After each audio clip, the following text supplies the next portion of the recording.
أعوذ بالله من الشيطان الرجيم.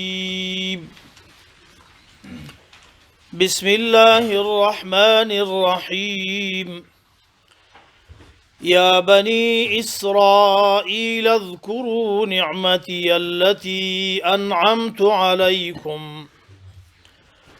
وأوفوا بعهدي أوف بعهدكم وإياي فارهبون وآمنوا بما أنزلت مصدقا لما معكم ولا تكونوا أول كافر به ولا تشتروا بآياتي ثمنا قليلا وإياي فاتقون. زمن د قرآن کریم د ترجمه او تفسیر درس د سوره بقره په سلوختم او یو سلوختم نمبر آیاتونو کې جریان لري. د دې آیاتونو تحت لفظي ترجمه ده یا بني اسرائیل، اے اولاد دی یعقوب علیہ السلام، اذکروا تاسو یاد کئ نعمتی زما نعمتونه، التي هغه نعمتونه انعمت علیکم چې ما انعام کړی په تاسو باندې، واوفو او تاسو پورواله وکئ بعهدی زما په وعدو باندې، اوفی بعهدکم زب پورواله وکم دستاسو په وعدو باندې، وإياي فرهبون وإياي وخاص زمانه فرهبون تاسو ویریږئ ټول، وآمنو تاسو ایمان راوړئ اے اولاد دی یعقوب علیہ السلام، بما انزلتو په هغه کتاب باندې چې ما نازل کړی دی، دسی کتاب مصدقا چې دا تصدیق کوونکی دی، لما معکم د هغه کتابونو چې تاسو سره دي، ولا تکونو تاسو مکیږئ اول کافر اول نافرمانه به په دې کتاب باندې چې قرآن کریم دی، ولا تشترو او تاسو ماخلی بآیاتی زما په آیاتونو باندې ثمنا قلیلا پیسې لګي، وإياي فاتقون او خاص زمانه تاسو ویریږئ. یا بنی اسرائیل، اے اولاد دی یعقوب علیہ السلام، اذکروا نعمتی التي یاد کئ تاسو نعمتونه زما هغه انعمت علیکم چې ما انعام کړی دی په تاسو باندې، واوفوا بعهدی پورواله وکئ زما په وعدو باندې کوم چې ما سره کړي دي، اوفی بعهدکم زب پورواله وکم ستاسو په وعدو باندې، وإياي فرهبون او خاص زمانه ویریږئ، وآمنوا بما انزلتو تاسو ایمان راوړئ په هغه کتاب باندې چې ما نازل کړی دی، مصدقا تصدیق کوونکی دی، لما معکم دا کتابونو چې تاسو سره دي، ولا تکونو تاسو مکیږئ اول کافر اول کافران اول انکارین به په دې کتاب باندې، ولا تشترو او تاسو ماخلی بآیاتی زما پایاتونو باندې ثمنا قلیلا پیسې لګي، یعنی دنیا د قرآن کریم په مقابل کې که ډیر هم سړی ته ډیر ښکاري دا لږه ده.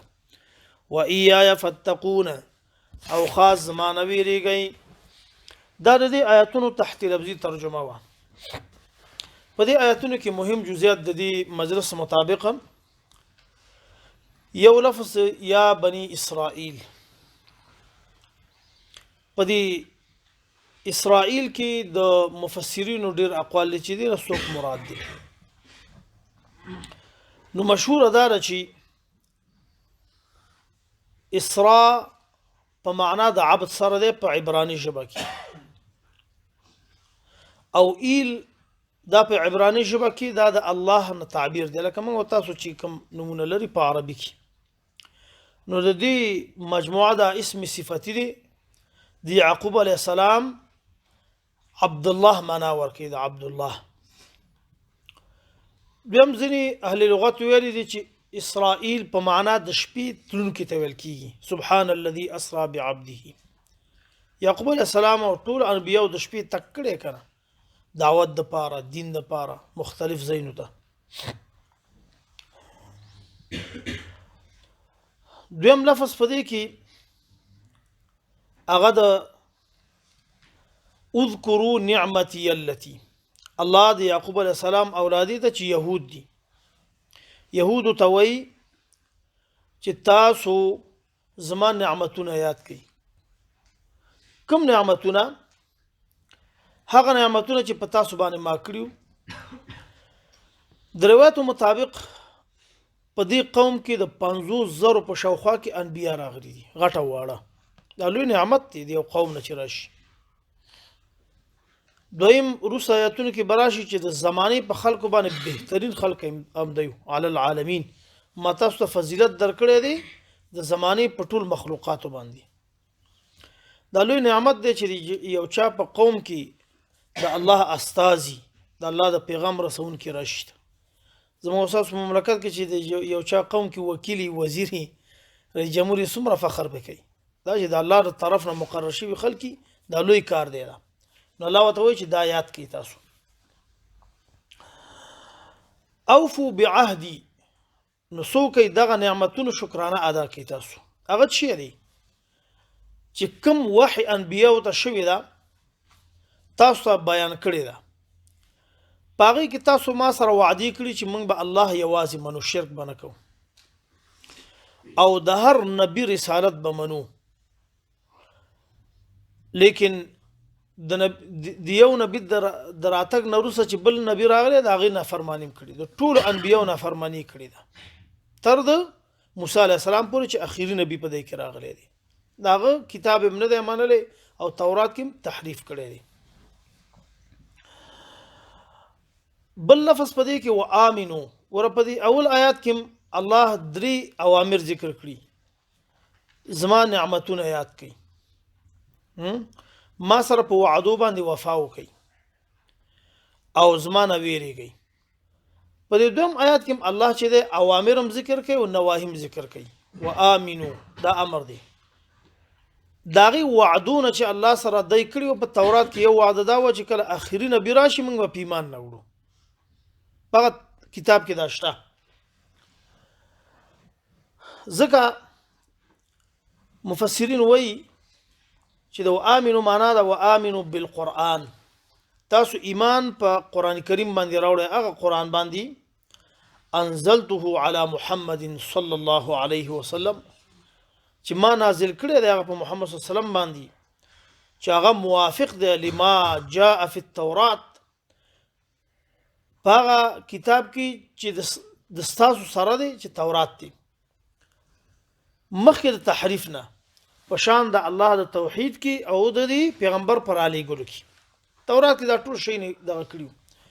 د قران کریم په دې احکامو کې او د تورات په احکامو کې هیڅ فرق نشته دی. بعضی خصوصیت د هر دین خپل خپلي اما اساساتو کې خلاف نشه. لکه زه دغه یو مثال ویم. په هر دین کې الله چې د منځونه فرض کړیو. منځ من حیث منځ په دې امت باندې په نور امتونو منځ دی خو کیفیت فرق کوي. کیفیت فرق کوي. لکه زموږ استاد جامع دیو تکیه نشوي او چا غټي د چا وړي کنه جامع دغه سي. نور من حيث جامه ده نو کیفیتونه فرق کوي. نور دا شي نشته. ولا تشتروا بآياتي ثمنا قليلا. بل لفظ پدې کې تاسو ماخلی یعنی بای او شرا مکوئ زما پایاتونو باندې. ګور دلته دا ټول شي نه کسړې د فکر وکي چې دا خو د یعقوب علیه السلام اولادی ته خطاب دی. نو موږ ته پدې کې چي دي قران کریم خو مسلمانانو لپاره راغلی اولا د دې امت لپاره. د سعد بن ابي وقاص رضی الله عنه روایت دی چې ابن عمر رضی الله عنه دغه آیاتونه لستل. کله چې دا آیاتونه خلاص کړ د اخر رکوع پوری نو ویل چې دا آیاتونه د هغه چا په باره کې نازل شوي چې د تیری دی وس مړ شوي دي يهود. لیکن وس د دې دغه اوامر او نواهی چیرې موږ ته متوجي دي الله چې دې دغه خوې نه خي د دې لپاره موږ ته یاداوري کوي چې هغه د سکول تاسو سم کوي هغه ته امر پدې شوی هغه نه کول تاسو یو کوي دا پدې باندې دی دا نو موږ تاسو ته پدې کې کم اوامر چې هغه ته ذکر شوی دا موږ تم دی هو به لکه د الله نعمتونو یاداش هغه ته مو چې سړی یاد کې دی امت د لپاره چې کم دغه دي نعمتونه د دام باید یاد کی لکه د دې امت عمر کم دی لیکن رسول الله صلی الله علیه وسلم فرمایي چې د ستاسو اعمال د هغوی سره برابر دي که عمر هم کم دي دارنګه دا د اخري نبي راتګ د خپل لوی نعمت دی په موږ باندې صحیح ده کنه بل دلته چې دا کم آیات کې ذکر شوی چې تاسو زما په آیاتونو باندې پیسې ماخلی لګي دې نه مراد شعري نو د دې مفسرونو مختلف معناګانې کړي دي او په دې کې ډېر روایت د حسن بصري رضی الله عنه روایت دی چې تاسو زما د آیاتونو په تغییر باندې تاسو بیع او شراء مه کوئ چې دا هغې کې تغییر راوړئ دې الفاظو کې تغییر راوړئ معنی تغییر شي د دنیا د پاره دا کار مه کوئ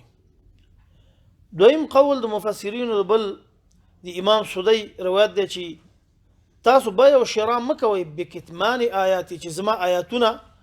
چې ته حق یو هغه پټ کوي تاسو دا شی مه کوئ ډېر ځلې کېږي علما دا کار کوي پوهان دا کار کوي چې د خلکو د خوشحالولو لپاره دی یو جماعت کې د ځای کولو لپاره د الله آیاتونه پټ کړي بس وایي دا صحیح دي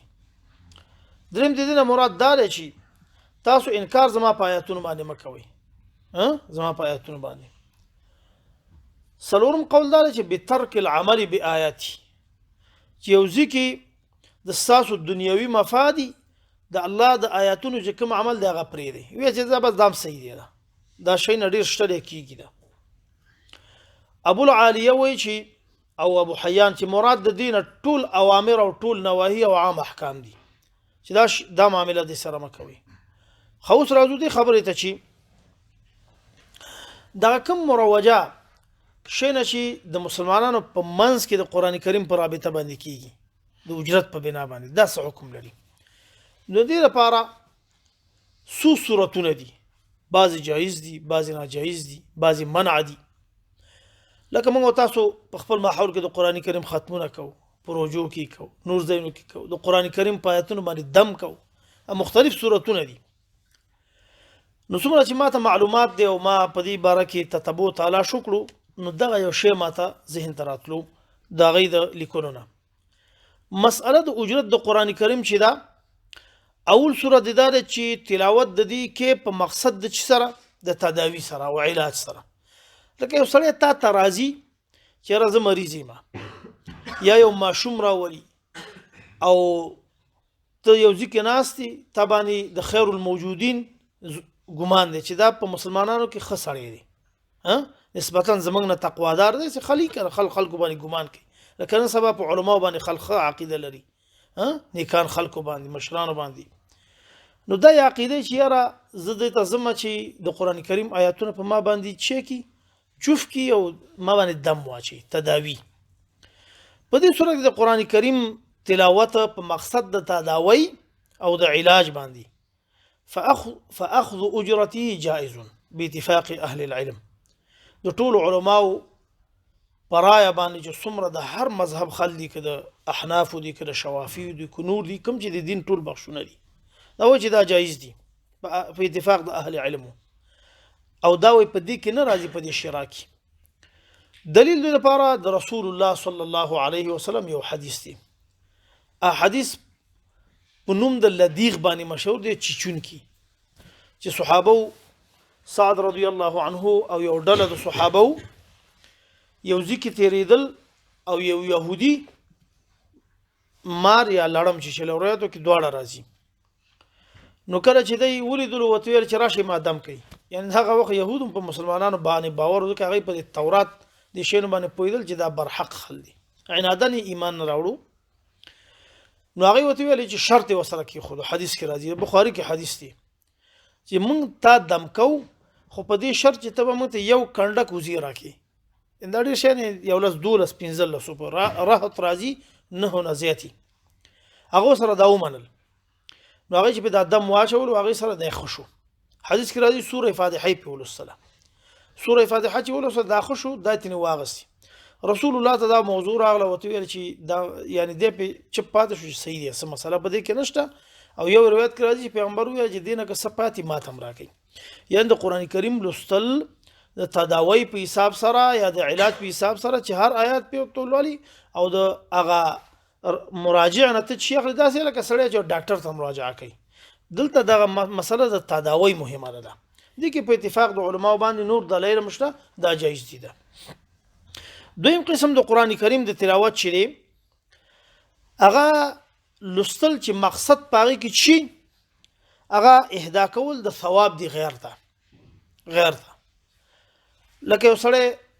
مړي د تلاوت کوي مړي ته نو په دې باندې اجرت غسل چې دا کم خلقي او نیت د اجرتي البته یو د ثواب دی د اجرتي نو علماو دا حرام ګڼل چې دا حرام دي ځکه زموږ استاد په دین کې چې دا ثوابونه یا جانب مقابل نه یو څه حاصلول دا چې دوه قسمه دي یو د سې چې خپل د انسان پورې معاملې یو معاملې د الله لکه او جهاد یو لوی شی دی ګوره سړی په خپل ځان قرباني کوي خو ګوره د جهاد اجر ته د چانه نشه غوښته چې رعیت باندې خپل احسان واچي چې ما تاسو لپاره جهاد کړی د دې اجر الله سره معاملې د جنت درکې او کارځي درکې صحیح ده کنه حتی حکومت ته مراجعه کوي چې ما جهاد کړی ما ته چوکۍ راکړه معاملې نشته دي صحابه ډیرو جهاد کړي پیغمبر ته مراجعه کوي بس الله سره معاملې ده تاسو د دې چوکۍ ورناسه کوم صحابه چې وړو هغه مقرر کړي نوري خپل ځای نو تلګري چې تاسو زی نو یو د الله سره معاملې ده هر هغه شی چې د الله د پاره او الله سره معاملې د هغه منفعت د مخلوق ناغسل دا ناجایز دي یو اهدا کول د ثواب په تلاوت د قران کریم باندې د ژوندور لپاره لګه د تبرک یو سړي دکان جوړ کړي کوري جوړ کړي موټر یې اغستی یو زینه فارغ شوی و غیره کوم چې زموږ استاد د خپل نفسي شي نه په دې باندې جایز دي سړی کولای شي دا علماء لیکلي دي دریم قسم مروجات تلاوت زموږ استاد په ماحول کې چې هغه قران کریم لوستل په تراویح کې دي هغه قاری سم مخ کې شي او شروع یا چوری نو په اتفاق د اهل علم باندې دا حرام نه خدا منع دی دا ځکه دا د پخوانی علماو د صحابو نه نیولي هم د چې ائمه تیر شي مجتهدین و غیره د دې په منځ کې دا شی مروج نو خو دې لپاره بعض قیودات خي هغه دا چې کله نظام صالح وي او نظام د دې خلکو چې کوم اهل د قران کریم دي د لپاره خاص بندوبس او یو تنظیم دی د پاري لکه په حدیث د رسول الله صلی الله علیه وسلم کې راځي د پیغمبر او د عمر رضی الله عنه د مجلس خلک چې دا سوق دا قارینو دا اشرق قارین منو چې د قران کریم یادي هغه وخت به قاری عالم مسره نو کنه هم د صالح نظامونه چې د علماو او د نیکانو خلکو دا غي تنظیمو کې لکه اوس سودان کې یو نظامو هر هغه څوک چې باغه د قران کریم قاریو هغه ته افتخاری د 14 سند ورکول دا اوس د عمر البشیر پوری